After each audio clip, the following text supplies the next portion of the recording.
Update sa Project Acuity, education and trainings ng CICC at anti-cybercrime operation efforts, ating aalamin kasama si Assistant Secretary Mary Rose Magsaysay, ang Deputy Executive Director ng Cybercrime Investigation and Coordinating Center. Asek Magsaysay, magandang tanghali po and welcome back. At magandang tanghali sa inyong lahat. Asek, at present po, ano po yung mga programang nakalatag para sa Project Acuity ngayong taon at gaano na po kalawak ang narating na kaalaman ng ating mga kababayan hinggil sa cybersecurity at cybercrime? Okay, I think I want to move a little bit backwards because I sent 3 pictures of what has been done during the past 2 months that our new Secretary Henry Aguda has been with us as our chairman here in the Cybercrime Investigation and Coordinating Center, no? So, if the slide before that, yan, okay. So, this is very important because the Philippine government has already have the prototype of Pinay, which is the Philippines' first national AI. You have, in the US and Europe, they have their own national AI, which was developed for economic gains and for warfare, as well as the Arabians, they have their own national AI because they can afford it, right? And China has DeepSeek for their government, for the people, and then Singapore, I think, has also for economic reasons. But ang Pinay, which is the Philippines' first national AI, is very important for us, and that is made by CICC, by Filipinos. Filipinos making it for the Filipinos, and that is for free. We are not going to be reliant on AI that are developed and are being trained by other countries because all the input we put there, yun ang kabayaran natin. Pag naglalagay tayo ng mga input natin doon, tinitrain natin yung AI ng ibang bansa at yun ang tumatalino. Kaya tayo, itong ating Philippines first national AI under Secretary Aguda, okay, is a reality that is beyond what a Filipino can really think about na makakatulong sa atin. Yan, nabanggit ni Sir Joey earlier that he's using ChatGPT, which is, I think that's US, right? So, but this one, the Philippines' first national AI, will be something that is based on our culture, trained by the Filipinos, having all the laws of the Philippines, having all the issuances of the government, Philippine government. So, pag nagtanong ka dyan, hindi ho fake news ang ibibigay sa inyo, haka-haka, kuro-kuro o chismis. At nakakausap nyo po ito, nagsasalita po siya ng, in the dialect po. So, that is a prototype already. Kumbaga, pinanganak na si Pinay. Yan. So, that is one of the first achievements. Remember, noong panahon ni Apo Lakay Ferdinand Marcos Sr., umaatikabong ang Pilipinas. Bakit? Because talagang dumiin siya sa research and development sa government agencies niya. Meron tayong lung center, kidney center, heart center, lahat yan. R&D yan ng panahon ng ating mahal na presidente Apo Lakay. Ngayon, nandito ang kanyang anak. And we are now answering and towing the line. Kasi sinabi niya, kailangan natin mag-improve as a nation for the Filipinos. Diretso, di ba? From kung ano yung sinasabi niya, mismo yung tao ang nakakaramdam. No? And that is why I went back first to this one before I go into Acuity, because if you will pull the slides na yung maraming numbers, we will show there that hindi po natutulog sa kangkungan ng ating gobyerno. Hindi lang tayo, kumbaga, labas ng information pagkat hindi naman po kami Department of Tourism. But Cybercrime Investigation and Coordinating Center under the DICT, Secretary Aguda, has already been training 330 units of the Philippine government, their IT, to put up their own security operating centers, okay, para matugunan nila at maalagaan nila ang sarili nilang mga ahensya. There's about 30,000 IT people from government.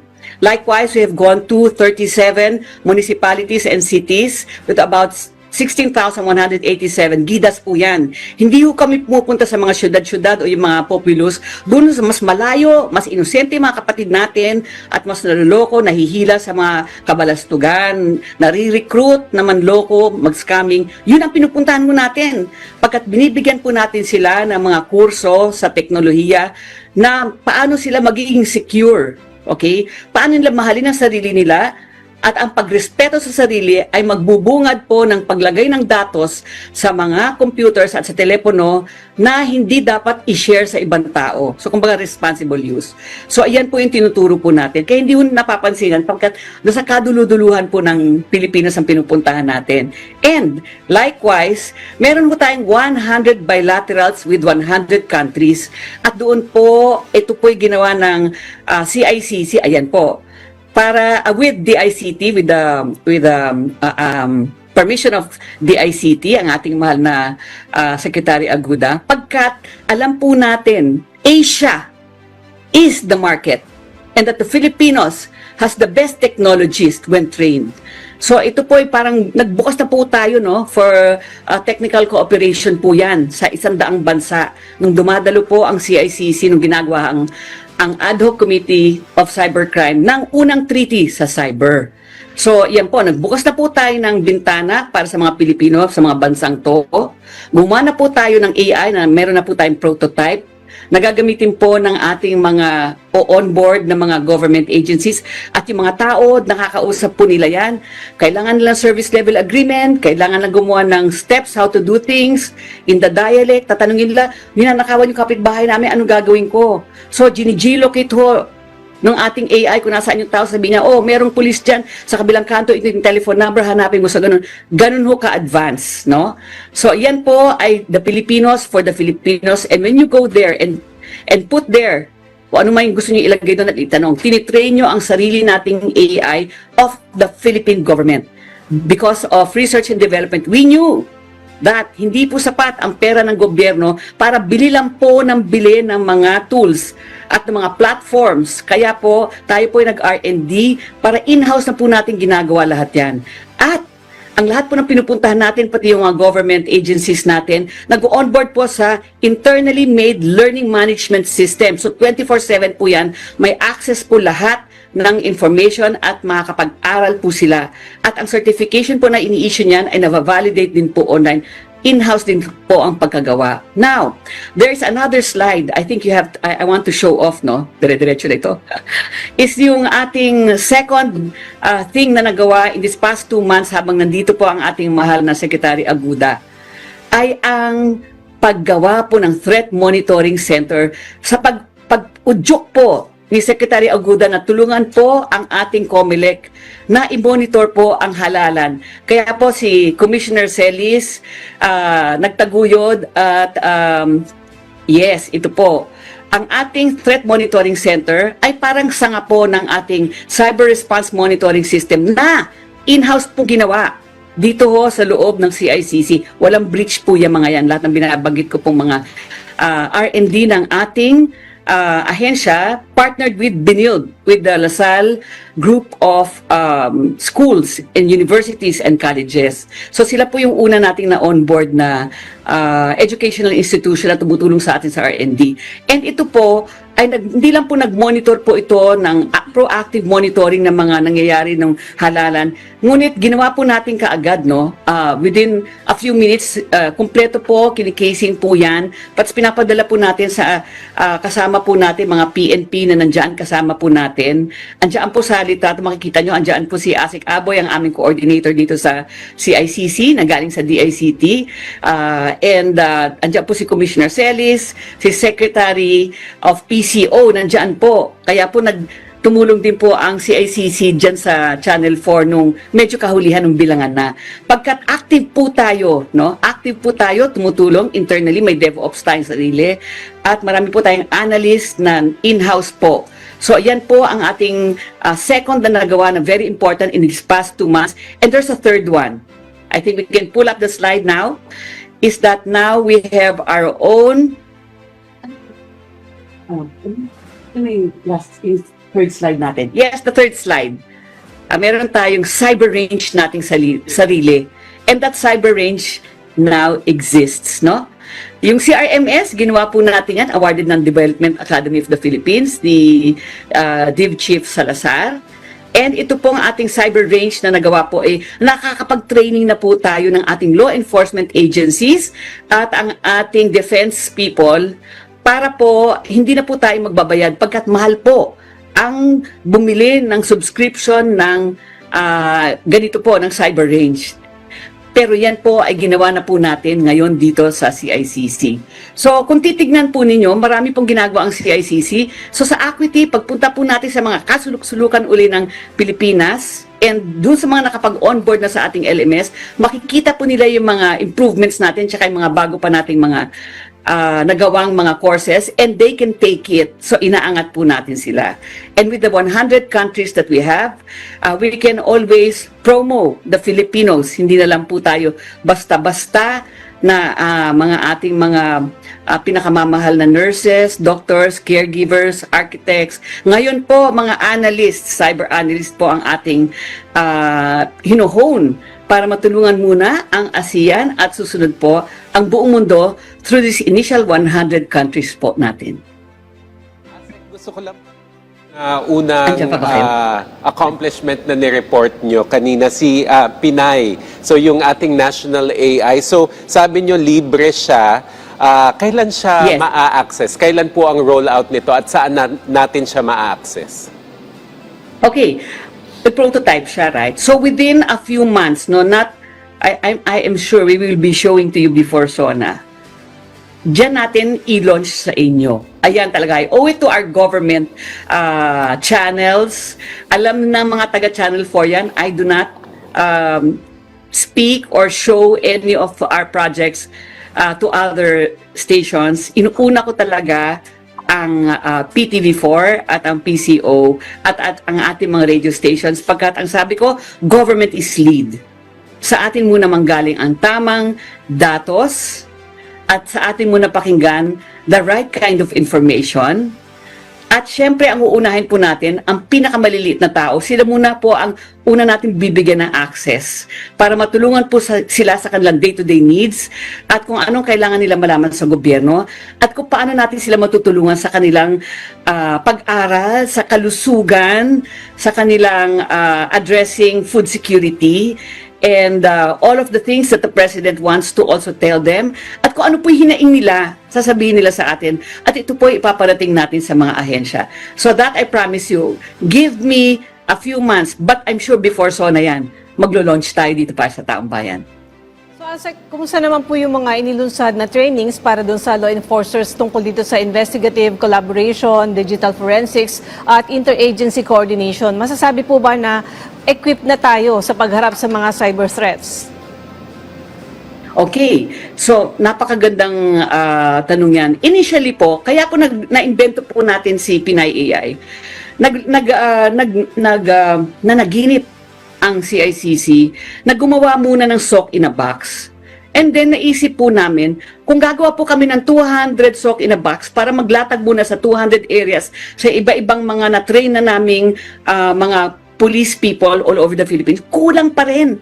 Remember, there is only one policeman for every 600 Filipinos.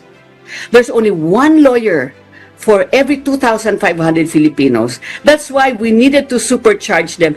And yes, hindi ho lang namin basta tinuturuan ang PNP-ACG na talagang sister namin dahil sila yung nasa cybercrime, no? But the rollout of Pinay AI is also dedicated po na i-surpass natin ang paggawa ho ng physical na SOC in a box para ilatag sa mga policemen with the capabilities and tools for their access to be able to solve the cybercrimes within their area of concern. Kasi syempre, mahirap po yung magdadala ka ng pulis sa Maynila, dadali yung pa sa Tawi-Tawi, di ba?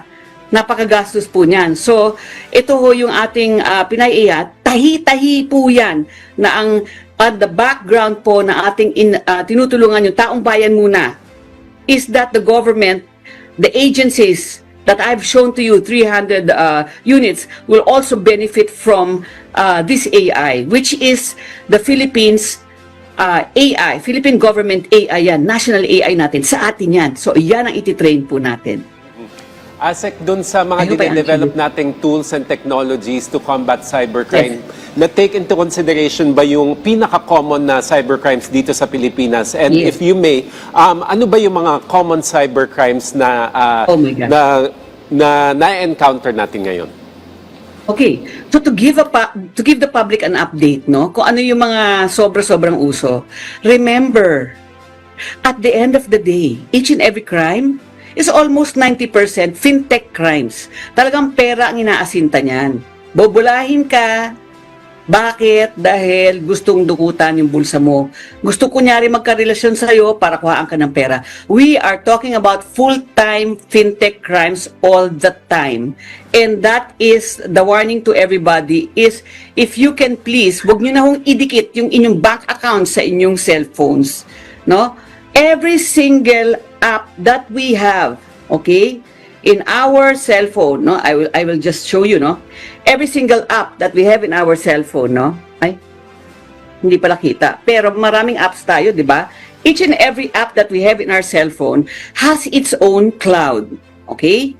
So, kumbaga, kung nag-text ako, I use that text icon sa aking cellphone, umakyat na ho sa cloud nun yung aking message.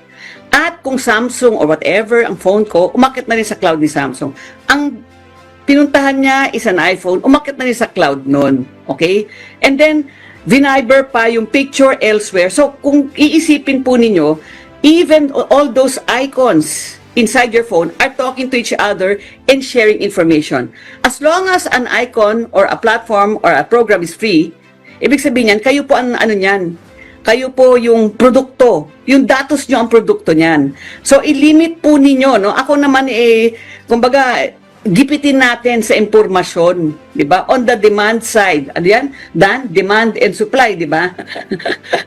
On the demand side. Ang demand is, pag ganun ba, Dan, paano?